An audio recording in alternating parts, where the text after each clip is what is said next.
Welcome back to Community Calendar, and I have Alissa Mork with us from the Becker County Food Pantry. You're a volunteer there, and you guys have a brand new building. Can you tell us about it?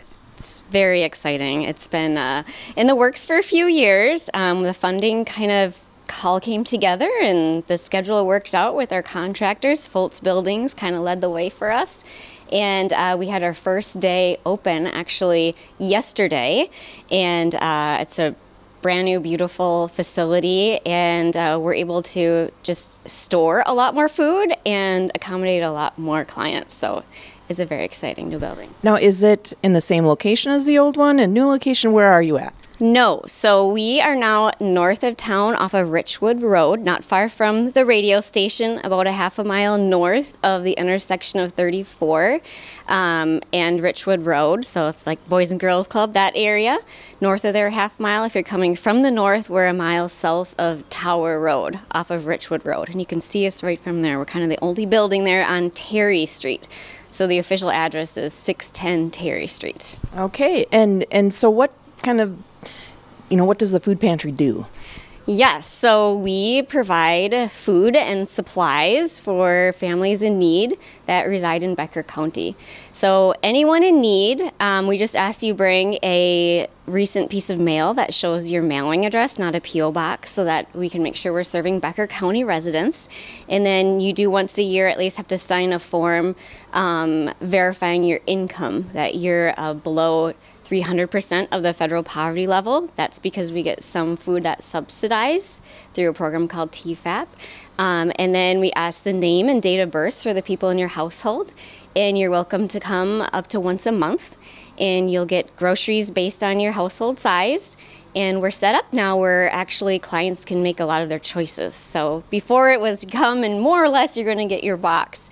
But now we're set up as kind of more of a shopping experience. It's really exciting. Our early feedback from our clients thus far is that it's much improved. It's a much safer building. We're actually handicap accessible now, so it's very exciting. Well, that's great. And then you have a grand opening celebration. So tell us about that. Yes. So on the 15th of November, Wednesday at 1 o'clock, we're going to have our ribbon cutting ceremony. The chamber is helping us with that.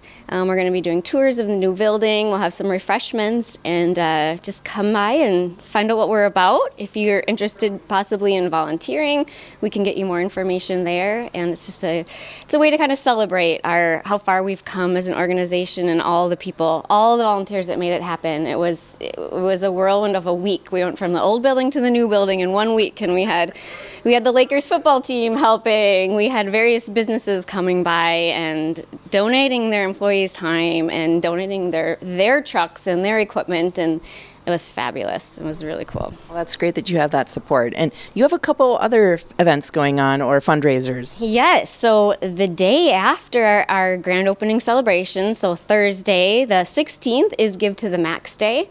And we're hoping to raise $10,000 on Give to the Max Day to finish our capital campaign. It'll be the last bit of push to fund those final pieces of our project. And so that is a big all-day online giving event, and it is it's like their 15th year actually of having a Give to the Max Day.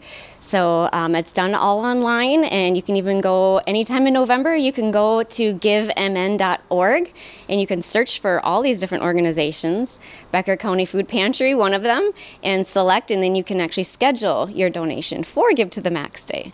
It's a really cool fundraiser. There are opportunities for your donation to be put in drawings for additional prizes. So you can win up to, there's $100,000 worth of extra prizes. So there's some incentive for giving on Give to the Max Day.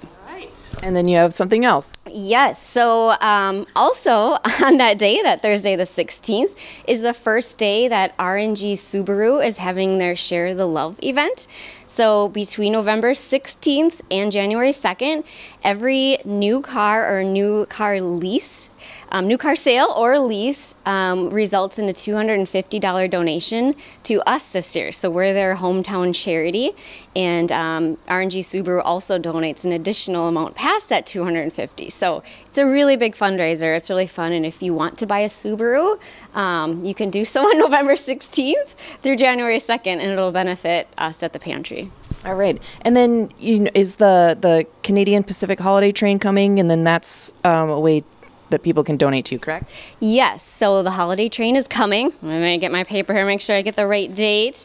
That is the 14th of December, and at 2:30 they're going to be at the Holm Street crossing, the same spot they've done it in years past, and that's also a nice fundraiser for us.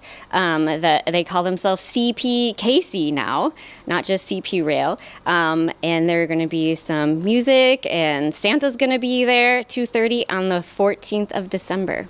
You know, in the past, you would bring some canned goods or non-perishable food item. Is that still the case? Yeah. Definitely.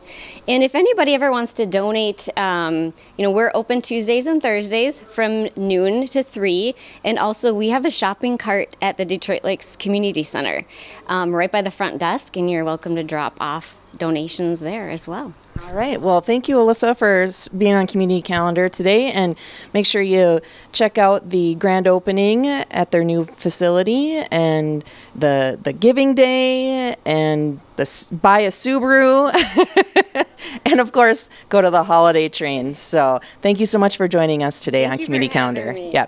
We'll be back in just a second.